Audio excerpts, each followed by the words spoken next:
everyone, welcome back to another grammar lesson. So today we're going to be covering sentences in fragments.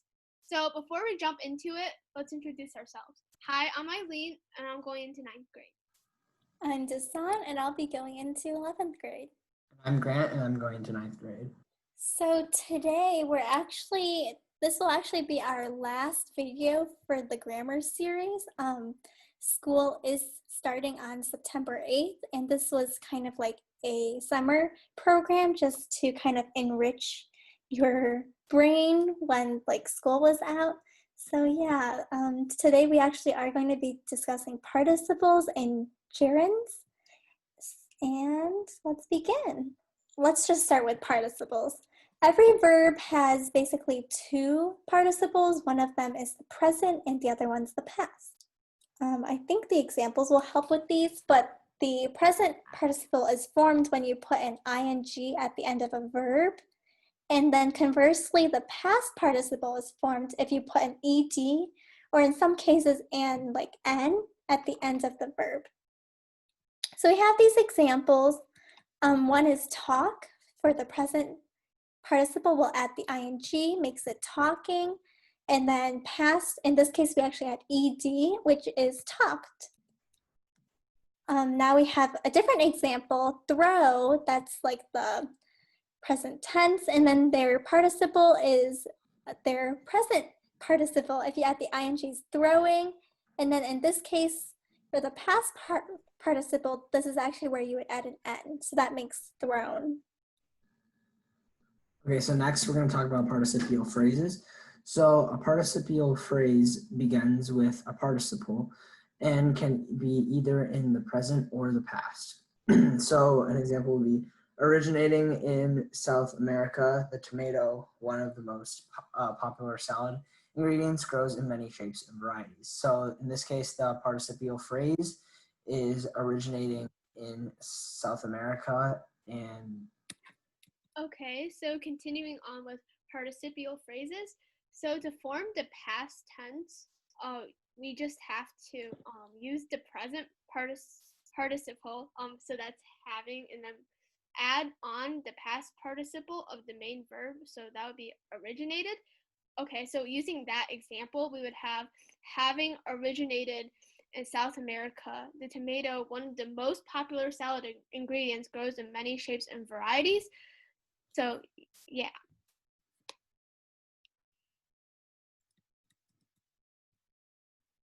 Okay, so there are actually a multitude of places that you can find participial phrases. They can be used in the beginning, like the previous examples, the middle, or the end of a sentence. So let's just look at how they can be used in the middle and the end. So here it says, the tomato cultivated initially in South America is now grown in many shapes and varieties. So here, the participial phrase is actually inserted between the subject and its corresponding verb of the sentence, which is kind of like a continuity from the past few videos on non-essential clauses. Please check those out if you would like. And for this end one, it says the tomato is now grown in greenhouses around the world, having first been cultivated in South America. So these both make sense. They're all participial phrases, and you really can insert them anywhere in the sentence as long as there's a correlation between these two clauses. okay, so next, participial phrases cannot stand alone as sentences, so they're fragments. So 4 examples right here are originating in South America, that's a fragment, participial phrase as a fragment, and then having first been cultivated in South America, also a fragment, grown originally in South America, fragment, and then grown originally in South America, the tomato, one of the most popular salad ingredients, that's still a fragment. Okay, so now we're moving on to gerunds. So gerunds are identical. So they have the same appearance to present participles. So they're created by adding ing to the verbs. So yeah, you would just add ing to the end of the verbs. And although participles act as modifiers, gerunds have a different they're used differently, so they act as nouns, not modifiers. So they usually come after pronouns or prepositions. Okay, and then here's like a key point that you should always remember is that gerunds that end in ing are actually not verbs. Like Eileen said before, they actually act as nouns. So if you do have a subject for this fragment's tomatoes and an ing word, which is the gerund here, which is growing, it's not conjugated, this would be considered a fragment. Because again, growing here acts as a noun, not a verb, so your subject actually does not have a corresponding verb. So that's why it stays a fragment. Okay.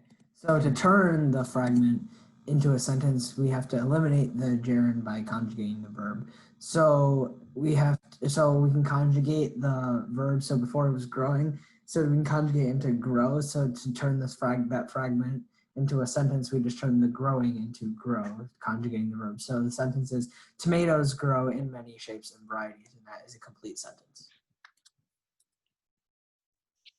Okay, so this is the being. So being is irregular, so which that means is that it does not follow like the typical rules, and the conjugated forms of the verb being look completely different than from the gerund form. So that's different because, as we stated before, conjugated, okay, so the gerund form is supposed to be the same, is supposed to have the same appearance as the participle form, but however, since being is irregular, it looks different in the two different forms. So to correct errors with the verb being, all you have to do is you should know that the conjugated in third person form of the verb to be. So to be in the present, in the present form and in the singular and being singular is, while in the past but still singular is was, and then plural but in the present tense would be are, and then in the past tense it would be were. So just make sure that you know that. Okay, sorry, Eileen. So let's just take a look at some examples of this in action. Here I have a few in the present and the past.